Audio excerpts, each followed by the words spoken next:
अस्सलाम वालेकुम दोस्तों। आज की इस कहानी में आपको खुश आमदीद कहते हैं। चलो तो शुरू करते हैं। मेरा नाम आलिम है। मैं एक स्कूल में टीचर था। जिस कॉलोनी में रहता था, इस कॉलोनी में एक मेरी स्टूडेंट रहती थी जिसका नाम आयशा था। आयशा बहुत ही गरीब लड़की थी। आयशा के घर वाले बहुत ही अच्छे थे। यहाँ पर मैं अकेला रहता था। वो कभी कभी मेरे घर कुछ भी खाने पीने को भेज दिया करते थे। मेरा सलूक इन लोगों के साथ बहुत ही ज्यादा अच्छा था। मैंने उन्हें कभी भी गैर महसूस होने नहीं दिया था, क्योंकि मैं पेशे के लिहाज से भी मौल्लिम था, इसलिए मेरे अंदर जरा बराबर भी गुरूर नहीं था। एक दिन मेरी स्टूडेंट भागते हुए हमारे घर आई। वो मुझे बहुत ही ज्यादा परेशान दिखाई दे रही थी। आते ही वो मुझे कहने लगी, सुर्किया, आप मेरे साथ मेरे घर जा सकते हैं। मेरी माँ सीढ़ियों से गिर चुकी है और बेहोश हो गई है। हमारे घर कोई भी नहीं है। मैं अभी स्कूल से वापस ही आया था। मैंने फौरन ही उसके घर का रुख कर लिया।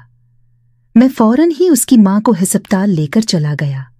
उसकी माँ की तबीयत बहुत ज्यादा खराब थी। जैसे ही उसको होश आया, वो मेरा शुक्रिया अदा कर रही थी।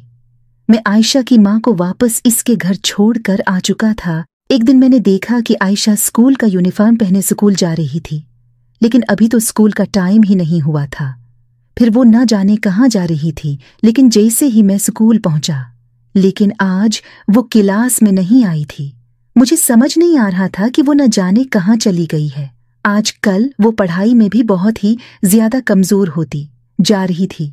मैंने एक दो टीचर से और उसके बारे में पूछा। हर टीचर ने यही जवाब दिया कि पहले तो वो पढ़ाई में बहुत ज्यादा अच्छी सी, लेकिन आजकल पढ़ाई में बहुत ही कमजोर है।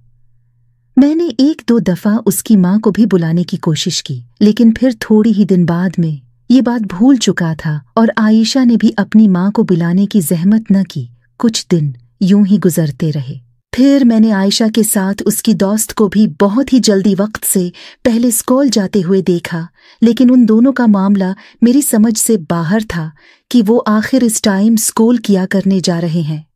अभी तो स्कूल का टाइम भी नहीं हुआ था। मैं नहीं मानता, एक दिन आयशा का फादर मुझे मिला और कहने लगा, पता नहीं क्यों आजकल बच्चियों का स्कूल इतनी जल्दी क्यों लग जाता है भला। इतनी सर्दी में बच्चियां कैसे स्कूल जाया करें। मेरी बच्ची तो जिद करती है, अगर मैं लेट स्कूल जाऊंगी तो मुझे सीट भी नहीं मिलेगी। इसकी बातें सुनकर ऐसा लग रहा था कि आयशा ने उसे कहा होगा कि हमारा स्कूल जल्दी लगता है, लेकिन हकीकत का तो मुझे पता था। अब ये नहीं पता था कि वो स्कूल के बहाने सुबह सुबह कहाँ जाती थी। मुझे बहुत ही ज्यादा अजीब तरह के ख्याल आ रहे थे कि ना जाने वो स्कूल के बहाने कहाँ जाती हैं। कहीं किसी लड़के से मिलने के लिए तो नहीं चली जाती, क्योंकि इस उम्र में लड़कियां काफी हद तक बहक जाती हैं। क्योंकि मैंने आजकल इस तरह के बहुत ही ज्यादा वाक़ात सुने हुए थे और एक टीचर होने की हैसियत से मेरा फर्ज बनता था कि मैं बच्चों को हर तरह की बातों से आगाह करूं। इसलिए मैंने सोच लिया था कि मैं इन दोनों का पीछा जरूर करूंगा। फिर जैसे ही मैंने उनका पीछा करना शुरू किया, मैंने देखा कि वो स्कूल की तरफ जा रही थी। लेकिन आज तो स्कूल की छुट्टी थी और स्कूल बंद था। लेकिन जैसे ही मैंने देखा, वो चौकीदार के कमरे में दाखिल हो चुकी थी। वो कमरा जो हमने स्कूल की तरफ से चौकीदार को दिया हुआ था।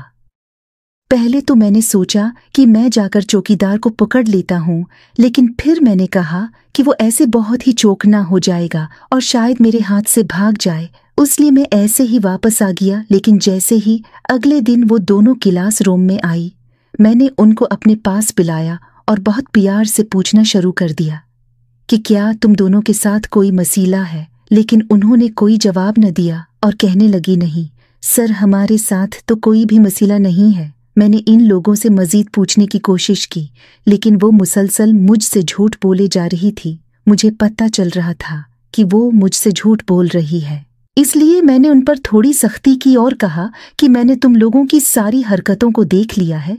वो अच्छी तरह तुम खुद अपने बारे में बता दो तो ज्यादा बेहतर है। आयशा की दोस्त रोने लगी और रोते रोते वो कहने लगी, सर, वो हमें जबरदस्ती बुलाता है और हमें बहुत ही ज्यादा धमकियां देता है।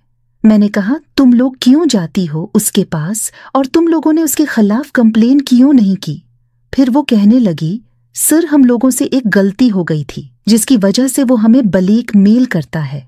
मैंने कहा कि ऐसी कौन सी गलती थी जो तुम लोग उसके हत्थे चढ़ गई हो। फिर वो कहने लगी, सिर एक दिन हमने पीपर चोरी करे जो चौकीदार ने हमें देख लिया था, अब वो रोज हमें धमकी देकर हमको बोला लेता है। तो दोस्तों, आप ऐसा काम कभी मत करें जिससे आपको बाद में तकलीफ हो। आंसू।